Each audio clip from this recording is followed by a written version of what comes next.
بھول حبیب. ارے کعبہ کے چکر لگاتے رہو گے تو مسلمان اور مومن نہیں ہو سکتے. اس لیے کہ کعبہ کے چکر تو ابو جہل بھی لگاتا تھا, ابو لہب بھی لگاتا تھا. کعبہ کے چکر لگانے سے پہلے مصطفیٰ کا دیوانہ بن کے مصطفیٰ کے چکر لگاؤ.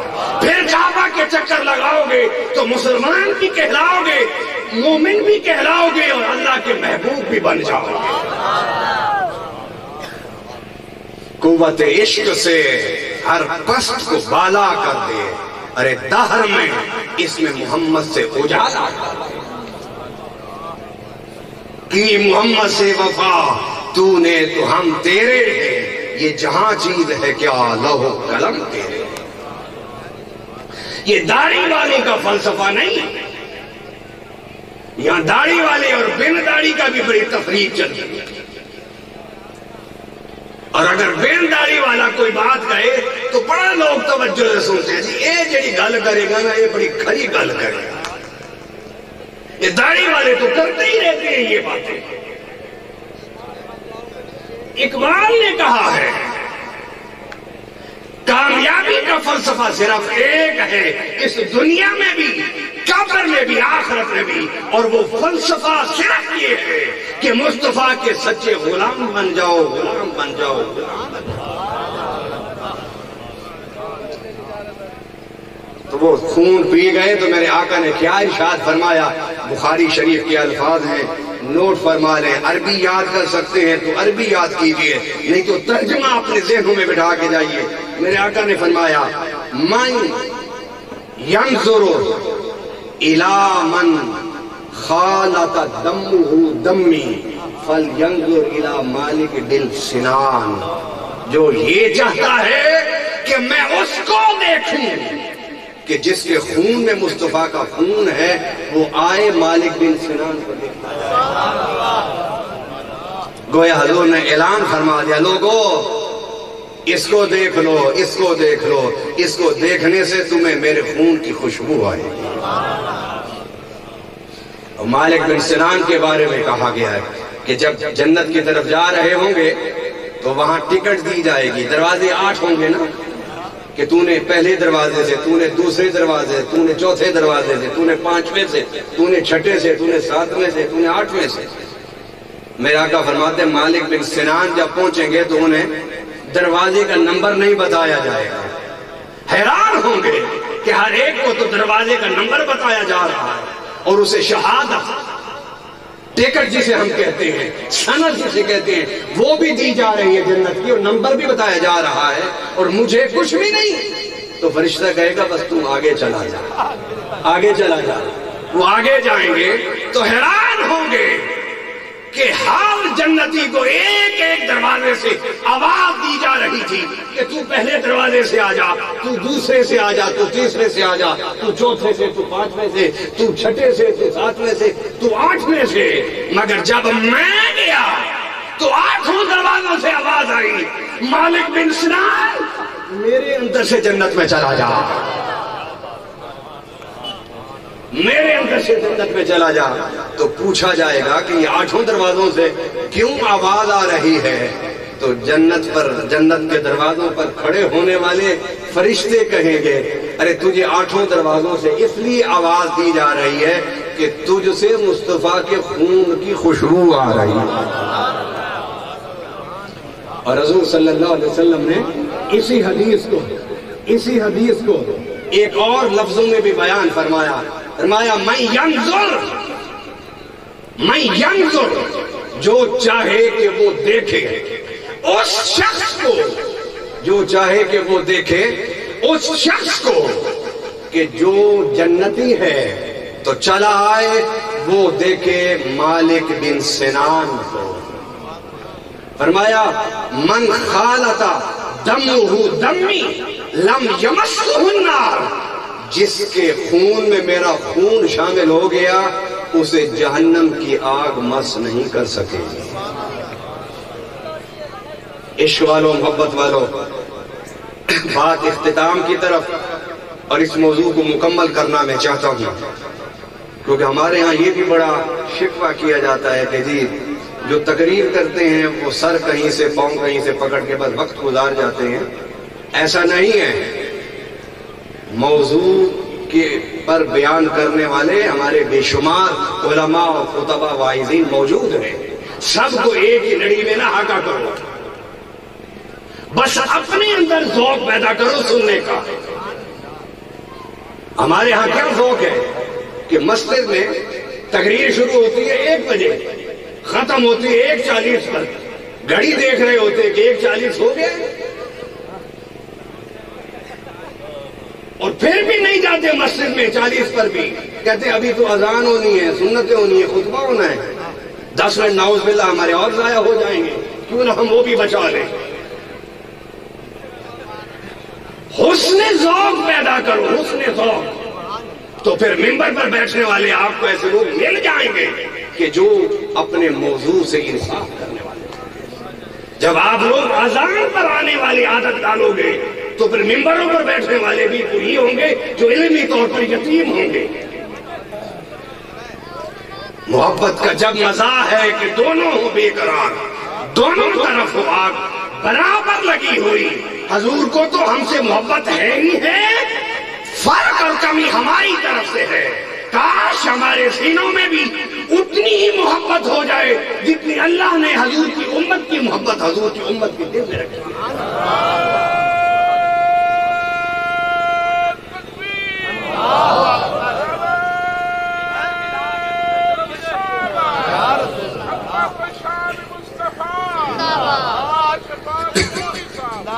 قرآن پڑھیے، قرآن میں ہے عزیز علیہ ما عنتم حریص علیکم بالمؤمنین رؤوف الرحیم. میرا حبیب تم پر بڑا حریص ہے. میرا حبیب جب تم کہیں بھی ہوتے ہو، دکھ میں مبتلا ہوتے ہو تو میرا حبیب تڑپتا. ارے ان کے دل میں تو محبت ہے. پیدا ہوئے تو سر سجدے میں رکھ کے دعا کر رہے تھے، اللہ نیک تو جنت میں چلے جائیں گے، مجھے اس ولادت کے وقت اگر کوئی غم کھائے جا رہا ہے تو وہ اپنے گناہگاروں کا غم ہے. حضور سے عشق و محبت تو کر کے دیکھو، پھر مزہ آئے گا زندگی گزارنے کا. آئیے میں اس حدیث کو مکمل کر کے اپنے بات کو ختم کرنا چاہتا ہوں. فرمایا کہ جس کے جسم میں میرا خون ہوگا اسے جہنم کی آگ مس نہیں کرے گی. اور چند قطرے مالک بن سنان کے خون میں گئے تو 8 دروازے جنت کے اس کو آوازیں دے کے بلا رہے ہیں. ارے جب چند قطروں کی یہ شان ہے تو وہ حسن حسین جن کا سراپا مصطفیٰ کا خون ہے ان کی کیا شان ہوگی. اس لیے تو میرے آقا نے فرمایا الحسن والحسین سیدہ شباب اہل جنہ. اس کے جسم میں میرے چند قطرے گئے، یہ جنتی بن گیا، اور جس سراپا میں میرا خون ہے وہ جنتیوں کے سردار. وہ جنتیوں کے، ارے جنتیوں کے سردار امام حسن حسین نہیں ہوں گے تو اور کون ہو؟ اور آپ کی سرداری کو صحابہ نے دنیا میں تسلیم کیا ہے. حضور کا جب وصال مبارک ہو گیا تو حضرت ابو بکر ممبر پر بیٹھ کے خطبہ دے رہے تھے. کیا دے رہے تھے؟ خطبہ. تو امام حسن حسین تیار ہو کے سرما لگا کے کپڑے پہن کے باہر نکلا کرتے تھے. حضور کے ممبر پر بیٹھ کے حضور کا خطبہ سنتے تھے. بچے شہزادے دونوں باہر نکلے تو دیکھا کہ حضور ممبر پر جلوہ گر نہیں ہے. اللہ اکبر. ان بچوں کے دل پر کیا بیتتی ہوگی کہ جب ممبر کو خالی دیکھتے ہوں گے، مصلی کو خالی دیکھتے ہوں گے. امام حسن آگے بڑھے اور حضرت ابو بکر کے چوغا کو، کپڑے کو، قمیص کو پکڑ کہتے ہیں ابو بکر نیچے اتر آؤ. اسی لمحے ابو بکر ممبر سے نیچے اتر گئے. اسی لمحے ممبر سے نیچے ہاتھ باندھ کے کھڑے رہے. شہزادے ہیں، چھوٹی عمر کے، جانتے ہیں کہ مصطفیٰ کا خون ہے. فاطمہ کے دل بر ہیں، علی کے دل بند ہیں، اور یہ وہ ہیں جن کو رولانا رب بھی جن کا رونا گوارا نہیں کرتا. کھڑے رہے. تھوڑی دیر کے بعد حضرت امام حسن فرماتے جاؤ ابو بکر خطبہ دو. ابو بکر واپس منبر پر بیٹھ کے خطبہ دیا. میرا بیٹا اگر خطیب کو بلائے نا کہ نیچے آؤ، تو خطیب اگر اتر کے آ جائے گا تو خطبہ ختم ہو جائے گا، ٹوٹ جائے گا خطبہ، پھر اسے پڑھنا پڑے گا شروع سے پھر خطبہ. لیکن قربان جاؤں حضور کے نواسوں کی عظمتوں پر کہ ابو بکر کو نیچے اتارا، کہا جا کے خطبہ پڑھو. ابو بکر کا خطبہ نہیں ٹوٹا، اس لیے کہ بلایا جو نواس رسول. سردار تو تھے وہ. ارے شیر کا بچہ پیدا ہوتے ہی پہلے دن شیر ہوتا ہے، اور گیدڑ کا بچہ بڑا ہو کے شیر نہیں بنتا. یہ دونوں شہزادے پہلے دن سے ہی سردار تھے مومن. آج تو بات کرتے ہوئے صحابہ کی اور اہل بیت کی بات کرتے ہوئے ڈر آتا ہے، دل کانپتا ہے، کیونکہ ہم نے ان ذکروں کو بھی تفریق کے نظر کر دیا ہے. اگر زیادہ ذکر کرو اہل بیت کا، سوچتے ہیں لوگ یا یہ شیعہ ہے یا شیعوں سے متاثر ہے، اور اگر زیادہ ذکر کرے صحابہ کا تو کہتے ہیں اندروں وہابی یا دیوبندی ہے یا دیوبندیوں سے متاثر ہے. خدا کے لیے حضور کے دین پر رحم کھاؤ، حضور کے دین پر رحم کھاؤ. ان تفریقات سے بالا تر ہو کے مشرقوں کے چکروں کو چھوڑ کے مسلمان بننے کی کوشش کرو. اور مسلمان وہ ہے جو خدا کی توحید کو مانتا ہو، مصطفیٰ کا عشق دل میں رکھتا ہو، صحابہ کی عظمت کو اپنے سر کا تاج بناتا ہو، اور اہل بیت کی غلامی کو اپنے گلے کا تحفہ.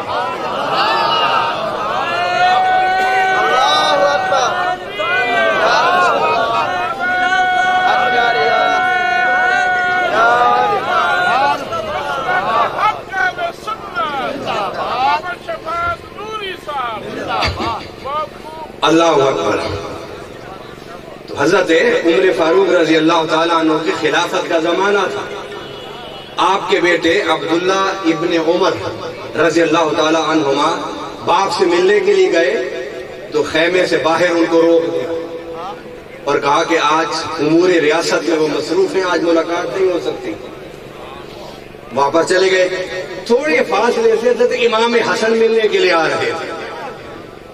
امام حسن نے جب سنا کہ حضرت عمر مصروف ہے تو وہ وہیں سے واپس چلے گئے.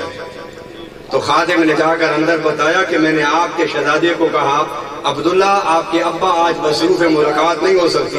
تو نواس رسول واپس چلے گئے. عمر فاروق رضی اللہ تعالیٰ عنہ مراد رسول رضی اللہ تعالیٰ عنہ، سسر رسول رضی اللہ تعالیٰ عنہ، کام نہیں چھوڑا اور باہر آئے. خادم سے پوچھا بتاؤ حضور کا شہزادہ کدھر گیا؟ انہوں نے کہا کہ اس راستے گئے. وہ اس راستے بھاگے، کبھی دائیں کبھی بائیں. صحابہ حیران تھے کہ یہ دیوانوں کی طرح عمر کہاں بھاگتے پھر رہے ہیں. تو راستے میں ایک چوراہے پر نواس رسول مل گئے اور جا کر ان کو معانقہ کیا. ہاتھ چومے. ہاتھ چومنے کے بعد معانقہ کرنے کے بعد ہاتھ چومنے کے بعد اللہ اکبر، حضرت عمر رضی اللہ تعالیٰ عنہ آپ کہتے ہیں اے نواس رسول واپس کیوں چلے گئے؟ تو حضرت حسن فرماتے ہیں کہ آپ کے خادم نے آپ کے بیٹے کو کہا کہ ابا مصروف ہیں، آج ملاقات نہیں ہو سکتی، میں اس لیے واپس چلا گیا. یہ جملے ہی سمجھ لو یارو، یہ جملے ہی سمجھ لو کہ امام حسن اور حضرت عمر کا کیسا پیار تھا، کیسا ادب تھا، کیسا احترام تھا. حضرت عمر کہتے ہیں اے نواس رسول وہ عمر کا بیٹا تھا، تم حیدر کرار کے بیٹے. اس کی ماں نبی کی بیٹی نہیں، تمہاری ماں نبی کی بیٹی تھی.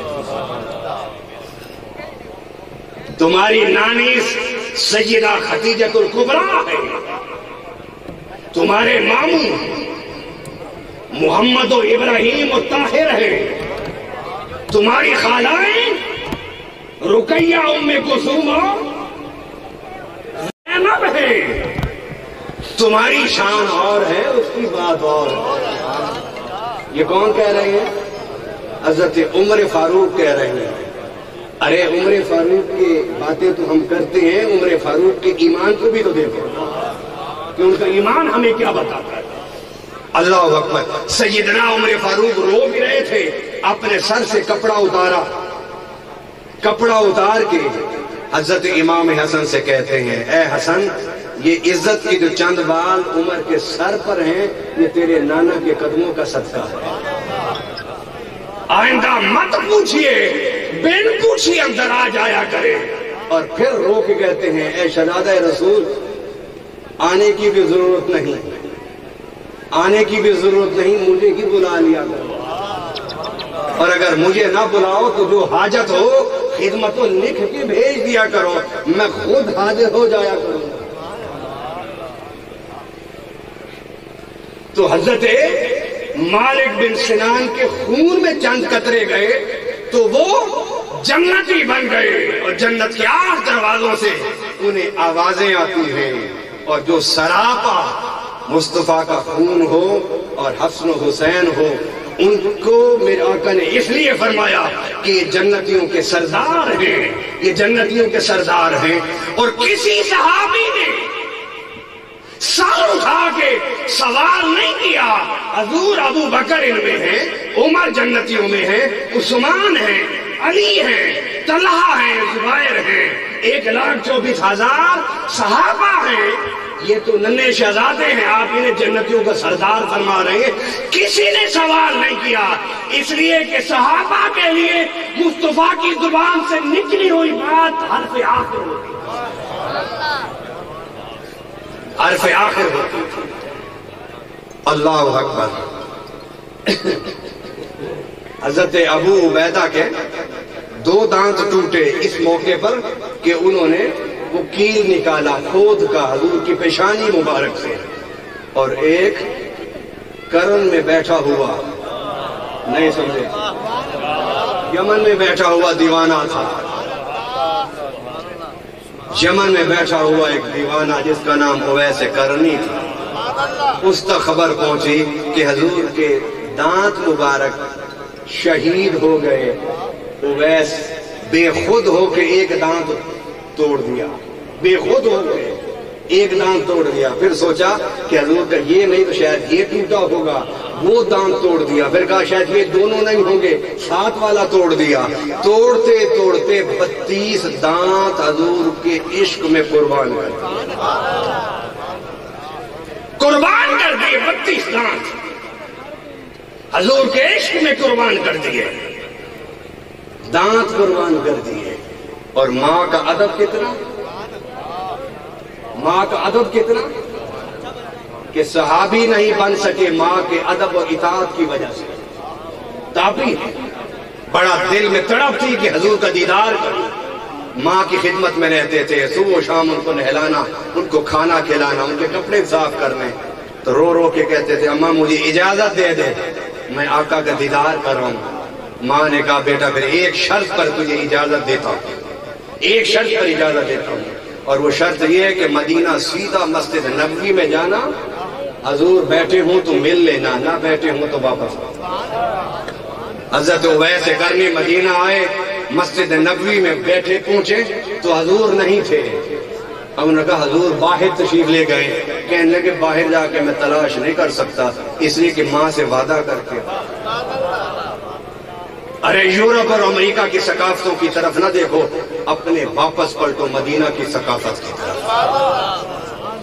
مدینہ کی ثقافت آپ کو سکھاتی ہے کہ ماں سے وعدہ کر کے آیا ہوں، ماں سے وعدہ کر کے آیا ہوں، ماں سے وعدہ کر کے آیا ہوں کہ مسجد نبوی تک جاؤں گا، آقا مل گئے تو زیارت کر لوں گا، صحابی بن جاؤں گا، نہیں تو واپس آ جاؤں گا۔ اب جب ماں کا وعدہ یاد آیا تو مسجد نبوی سے نکلے نہیں تلاش کرنے کے لیے۔ اب کیا کہتے ہیں کہ یارو مجھے صرف وہ چارپائی، وہ لوٹا، وہ مصلی ہی دکھا دو کہ جس پر حضور کھڑے ہو کے نماز پڑھتے تھے۔ تو حضرت عائشہ صدیقہ رضی اللہ تعالیٰ عنہ ایک طرف ہو گئی، حضرت اویس کرنی کو بلا لیا۔ جب اویس اندر گئے پہلے حضور کے لوٹے کو اٹھا کے چومتے ہیں، پھر حضور کی تسبیح کو چومتے ہیں، پھر حضور کے مصلی پر گر جاتے ہیں۔ ماتھے والا حصہ نہیں، حضور جہاں پاؤں رکھ کے کھڑے ہوتے تھے پھر اس کے پوچھتے روتے ہیں یا رسول اللہ میں نہ جاتا واپس، میری ماں بیمار ہے، میں باہر نکل کے آپ کو تلاش کرتا، لیکن وعدہ کر کے آیا۔ روتے رہے، روتے روتے وہیں سے واپس چلے گئے۔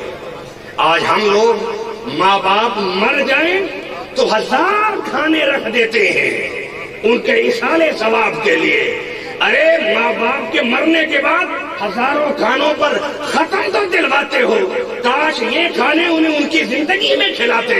میں نے بے شمار ماں باپ کو دیکھا ہے کہ وہ ایک دن میں بچوں کی طرف سے 2 نوالوں کے لیے اور 1 گلاس پانی کے لیے ترستے ترستے مر جاتے ہیں۔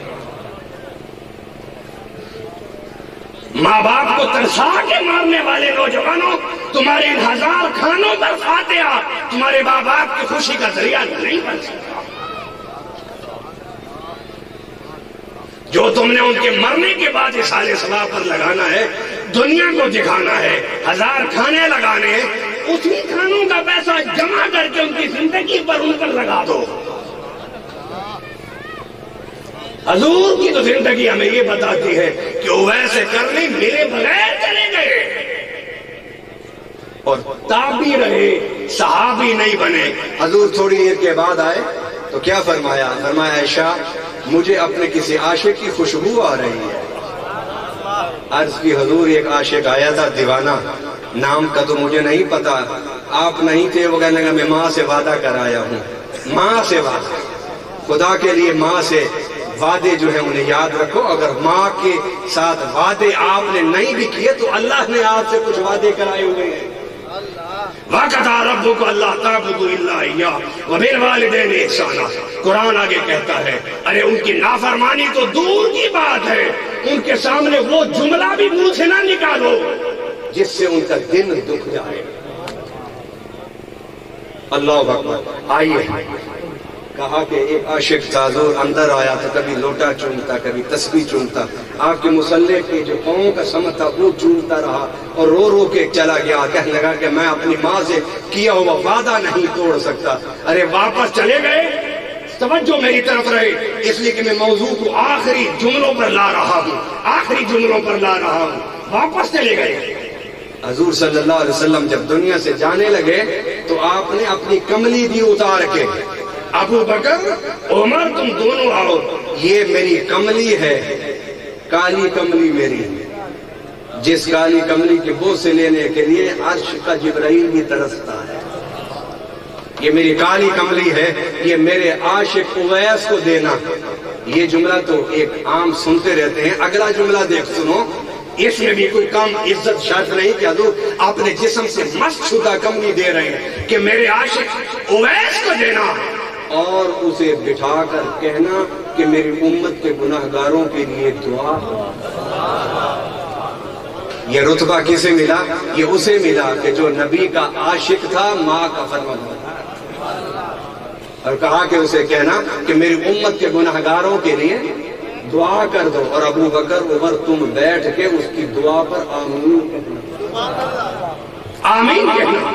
اب وہی اویس سب سے آخر میں جنت میں جائیں گے، کھڑے ہوں گے سارے، تو بھی جا، تو بھی جا، تو بھی جا، سارے نیکوکار سب، کوئی اپنے نیکیوں پر، کوئی اپنے عمل پر، کوئی اپنے ایمان پر، کوئی اپنی محبت پر، کوئی حضور کی شفاعت کے صدقے میں جنت میں جا رہے ہوں گے۔ اویس کو روک لیا جائے گا، اویس رک جاؤ، اویس رک گئے۔ عرض کریں گے حضور سارے چلے گئے، مجھے کیوں روکا جا رہا ہے؟ اویس کے دل میں، کہتے ہیں کہ میرے دل میں ایک دھڑکا نہیں ہوتا، دھڑکا تو ہوتا ہے نا۔ حضرت عمر فاروق رضی اللہ تعالیٰ نے کیا فرمایا؟ فرمایا کہ مجھے اللہ کی رحمت پر اتنا یقین ہے کہ رب اگر دے کہ میں نے سب کو جہنم میں بھیج دیا، ایک کو جنت میں، تو میں کہوں گا مجھے یقین ہے کہ وہ جنتی ایک میں ہی ہوں، اور رب کہے کہ میں نے سب کو بخش دیا، ایک کو نہیں بخشا، تو میرے دل میں خدا کا خوف اتنا ہے کہ میں گمان کروں گا کہ شاید وہ ایک میں ہی نہ ہوں۔ کسی کو اللہ کی رحمت پر یقین تو ہو سکتا ہے، دعوے نہیں کوئی کر سکتا۔ یہ جو آج پیر بیٹھے ہوئے ہیں نا، جنت کی ٹکٹیں اپنے مریدوں میں بانٹ رہے ہیں، یہ گمراہی کے اڈے ہیں۔ یہ کسی پیر کو یہ اجازت شریعت نہیں دیتی کہ وہ مریدوں میں جنت کی ٹکٹیں باندھے۔ ارے خود پیر کا نہیں پتا کہ وہ جنتی ہے بھی نہیں، لیکن نیکوکاروں کے بارے میں ہمارے عقائد یہ کہتے ہیں کہ حسن ظن رکھو کہ اس کی زندگی اچھی تھی تو اس کی موت بھی اچھی تھی۔ یہ عقیدہ ہے۔ اللہ اکبر۔ اویس کو جب حضور کہیں گے ٹھہر جاؤ، اللہ کہہ رہا ہے ٹھہر جاؤ، حضرت اویس کہتے ہیں مجھے تڑکا لگے گا دل میں، خیال آئے گا خدا جانے کوئی میرا عمل تو ایسا نہیں جس کی وجہ سے مجھے جنت سے روکا جا رہا ہے۔ حضور نے فرمایا نہ اویس اس لیے نہیں، اللہ یہ چاہتا ہے کہ جب جنتی جنت میں چلے جائیں آخر میں تو جانا، تو جاتے ہوئے جو باقی بچے کھچے رہ جائیں گے جنت سے ان کو بھی ساتھ تجھے اس لیے روکا ہے کہ حضور کی امت کا کوئی فرد بھی جنت میں جانے سے نہ بچ جائے۔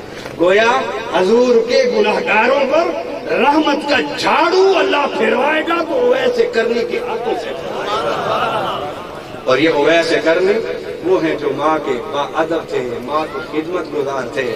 خدا کے لیے پیسے لگا کے حج پر مت بھاگو اور گھر میں ماں باپ کو کوستے پھرو، عمروں پر نہ جاؤ اور ماں باپ کو گھر میں کوستے پھرو، اس لیے کہ حضور نے فرمایا ہے اگر تم حج مقبول کا ثواب حاصل کرنا چاہتے ہو تو چلے آؤ اپنے بوڑھے ماں باپ کا مرجھایا ہوا چہرہ محبت سے دیکھ لے ہو تو تمہیں اللہ حج مقبول کا ثواب عطا فرمائے۔ پتہ نہیں وہ تمہارا حج قبول ہوتا ہے نہیں ہوتا، رب وعدے کر رہا ہے کہ تمہارا حج مقبول ہے اگر تم ماں باپ کو دیکھ لو۔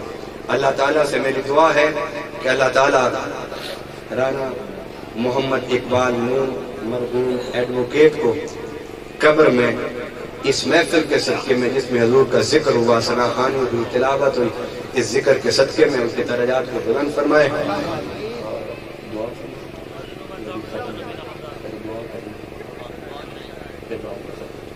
اللہم صلی علی سیدنا و مولانا محمد وعلی آل سیدنا و مولانا محمد وبارک وسلم وصلوا علیہ حسنۃ وفی الآخرۃ حسنۃ وقنا عذاب النار وادخلنا الجنۃ مع الابرار یا عزیز یا غفار یا رب العالمین۔ اے باری تعالی اس محفل پاک کو اپنی بارگاہ میں قبول فرما۔ اس محفل پاک میں جتنے آئے ہیں ان میں سے جن جن کے آئزہ اقارب رشتہ دار فوت ہو گئے اللہ سب کے درجات کو بلند فرما دے، سب کی بخشش فرما دے۔ اے باری تعالی بالخصوص رانا محمد اقبال نون مرحوم ایڈوکیٹ کے درجات کو بلند فرما، ان کی قبر کو جنت بنا، بتقاضۂ بشریت جو ان سے غلطیاں اور خطائیں ہوئی اللہ انہیں معاف فرما دے۔ اے باری تعالی ان پر اپنا فضل و کرم فرما دے۔ اے اللہ ہمیں اپنی زندگی میں اطاعت اور طاعت کی توفیق نصیب فرما، ہمیں اپنی زندگی میں گناہوں پر رونا نصیب فرما، ہمیں اپنی زندگی میں اے اللہ اپنی محبت اپنے پیارے حبیب کی محبت عطا فرما، ہمیں اپنی زندگی میں اے اللہ کسی کا محتاج نہ فرما، اے اللہ مرتے ہوئے کلمہ طیبہ پڑھنا نصیب فرما، قبر میں پیارے آقا صلی اللہ علیہ وسلم کے روضہ چہرہ انور کی پہچان عطا فرما، اور قیامت کے دن نبی پاک صلی اللہ علیہ وسلم کی شفاعت نصیب فرما۔ اے اللہ رانا محمد اقبال نور کے بھائیوں، بھتیجوں، بھانجوں، رشتہ دار، بہنیں جتنے بھی اللہ زندہ ہیں ان سب پر اپنا کرم فرما دے، اور جتنے میرے ساتھ دعا میں شریک ہیں اللہ ان سب پر بھی اپنا فضل فرما دے۔ اے اللہ ہم سب کو بیت اللہ کی حج اور عمرہ نصیب فرما دے، روضہ رسول صلی اللہ علیہ وسلم پر حاضری نصیب فرما دے، پاکستان کو استحکام عطا فرما دے، پاکستان کو استحکام عطا فرما دے، پاکستان میں اے اللہ معاشی طور پر استحکام عطا فرما، سیاسی طور پر استحکام عطا فرما۔ اے اللہ پاکستان میں جو بھوکے ہیں پیاسے ہیں جو 2 ٹائم کا کھانا بھی نہیں کھا سکتے اے اللہ ان کے لئے رزق حلال کے اسباب پیدا فرما، پاکستان میں نظام مصطفیٰ کا نفاذ فرما، پاکستان میں نظام مصطفیٰ کا نفاذ فرما۔ وصلی اللہ تعالی علی خیر خلقہ محمد و آلہ وصحبہ۔